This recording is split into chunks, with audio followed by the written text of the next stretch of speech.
रसिक मित्र हो, नमस्कार. मी आपला अभिवाचक मित्र दत्ता सरदेशमुख. आज डॉक्टर संजय आहिरे, कॅन्सरग्रस्तांचा देवदूत या लेखाचं वाचन आपल्यासाठी करतो आहे.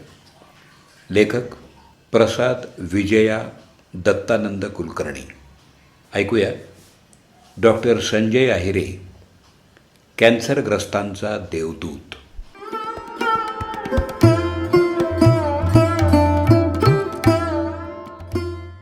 वर्ष 2014 असावं. मी नाशिकला महाराष्ट्र शासनाच्या राजीव गांधी जीवनदायी आरोग्य योजना, आत्ताचं नाव महात्मा ज्योतिराव फुले जन आरोग्य योजनेचा आरोग्य मित्र म्हणून नुकताच रुजू झालो होतो. 2014 योजना सरकारची असली तरी आम्ही मात्र TPA म्हणजेच थर्ड पार्टीकडून होतो.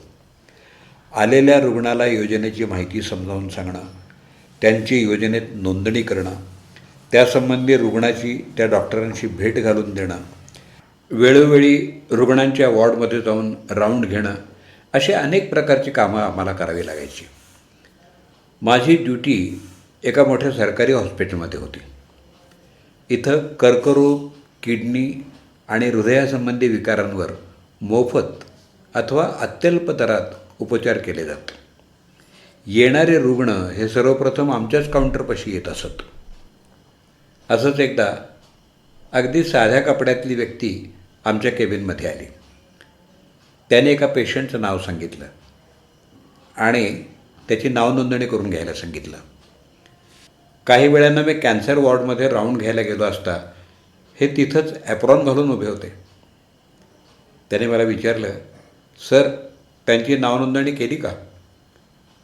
डॉक्टर मला सर म्हणतात हे मला थोडंसं ऑड वाटलं.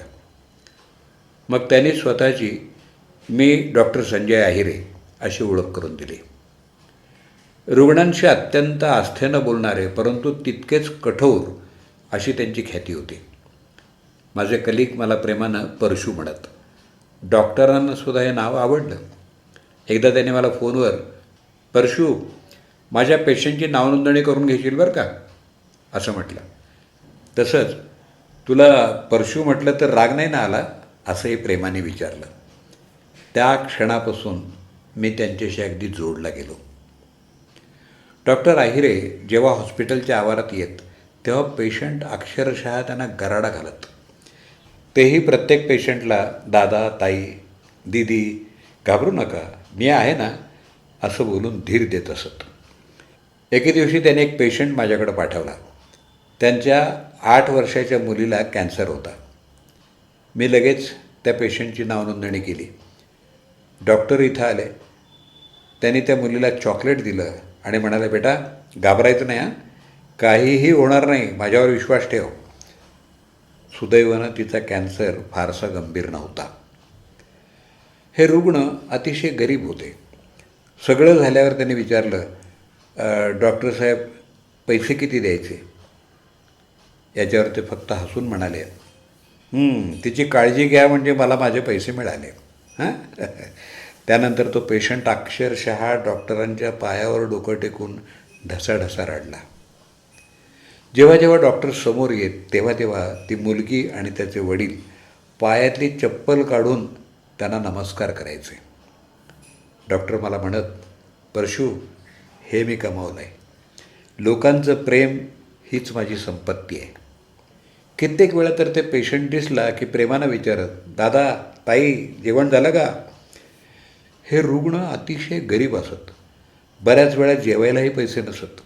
डॉक्टर त्यांना पैसे काढून देत आणि म्हणत, आधी पोटभर जेवण करून घ्या, मग मला येऊन भेटा, ठीक आहे? काही वेळेला तर पेशंटला ते स्वतःच्या गाडीत बसस्टँडपर्यंत सोडायचे सुद्धा. एका गरीब मुलीच्या शिक्षणाचा खर्चही त्याने उचलल्याचं मी ऐकलं होतं. एकदा मी असाच राऊंड घेत असताना काहीतरी गडबड उडाली आणि मी तिथे गेलो. तेव्हा आहिरे सर एका पेशंटला चक्क टॉयलेटमधून बाहेर खेचत होते आणि टॉयलेटमध्ये जाऊन तंबाखू खातोस काय, असं म्हणून ओरडत होते. एका दिवाळीच्या दिवसात बहुतेक जण सुट्टीवर होते. माझी मात्र ड्युटी होती. मला सरांनी फोन केला आणि ताबडतोब कॅन्सर वॉर्डमध्ये ये म्हणून सांगितलं. मी तिथे गेलो तेव्हा डॉक्टर कॅन्सर वॉर्डच्या सगळ्या नर्सेस आणि स्टाफला कठोर शब्दात बोलत होते. त्या वॉर्डमध्ये तिथे एक आजी 3 दिवसांपासून ॲडमिट होत्या. त्यांची नावनोंदणीही योजनेत झालेली होती, पण त्या आजींबद्दल डॉक्टरांना कुणीच काही कळवलेलं नव्हतं. डॉक्टरांचं ते वाक्य आजही मला चांगलंच आठवतं आहे. ते म्हणाले, जर इथं तुमची आजी असती तर तुम्ही तिला असंच टाकून गेला असता का? सरांनी मला कॅन्सरबद्दल काही नवीन गोष्टी सांगितल्या. बॅसल सेल कार्सिनोमा BCC म्हणजे त्वचेचा एक प्रकारचा कर्करोग, स्किन कॅन्सर आहे. बॅसल सेल कार्सिनोमा म्हणजेच सूर्याच्या अतिनील किरणांमुळे होणारा कॅन्सर. पहाडी प्रदेशात राहणाऱ्या लोकांमध्ये हा कॅन्सर जास्त दिसून येतो, कारण तिथं सूर्यकिरण हे अतिनील असतात. तंबाखू, बिडी, सिगारेट, गुटखा, मावा, जर्दा हे कॅन्सरला कसं आमंत्रण देतात हे त्यांनी खूप सोप्या भाषेत सांगितलं होतं. प्लास्टिकमधून गरम पदार्थ, विशेषतः प्लास्टिकच्या कपातून चहा पिणं शरीरासाठी किती घातक आहे हेही त्याने मला पटवून दिलं होतं. एकदा ते मला म्हणाले, परशू, आता मी सिनेमातही काम करणार आहे बरं का. कोणतं सर? असं विचारल्याबरोबर ते म्हणाले, अरे, एका कॅन्सरग्रस्त मुलीवर एक चित्रपट तयार होतो आहे, त्यात मी डॉक्टरची भूमिका करतो आहे. काही दिवसांनी मी त्यांना विचारलं तर ते म्हणाले की तो चित्रपट काही कारणामुळे रखडला आहे. पुढं तो प्रदर्शित होऊ शकला नाही असं मला समजलं. त्यामुळं मला फार वाईट वाटलं. नंतर मी नाशिक सोडून पुण्यात शिफ्ट झालो आणि अचानक कालच मला त्यांच्या 2 महिन्यापूर्वीच झालेल्या अकाली दुर्दैवी निधनाची बातमी समजली. ज्यांनी देव देव्हाऱ्यात नाही तर पेशंटमध्येच बघितला. बऱ्याच पेशंटवर मोफत उपचार केले, मोफत मार्गदर्शन केलं. अगदी कॅन्सर पेशंटच्या डब्यातली चटणी भाकरी त्याने आनंदाने खाल्ली. असा कॅन्सरग्रस्तांचा देवदूत आपल्यातून मराठी वर्षाचा पहिला सण गुढीपाडवा या दिवशी 19 मार्च 2026ला पेशंटवर उपचार करतानाच त्यांना हृदयविकाराचा झटका आला आणि त्यातच डॉक्टर संजय आहिरे यांचं दुःखद निधन झालं. जे कॅन्सरनं गेले त्यांच्यावर उपचार करण्यासाठी. चांगल्या माणसांसाठी देवाकडं नेहमीच वेकन्सी असते.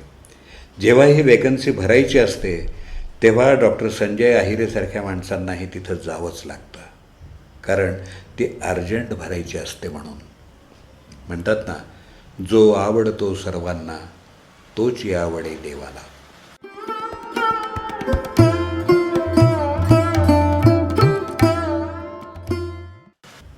डॉक्टर संजय आहिरे, कॅन्सरग्रस्तांचा देवदूत.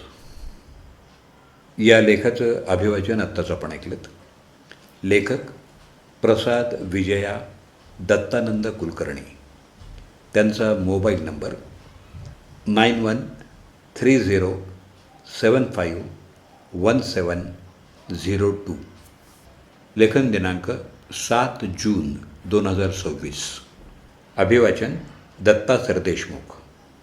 WhatsApp number 8329730186.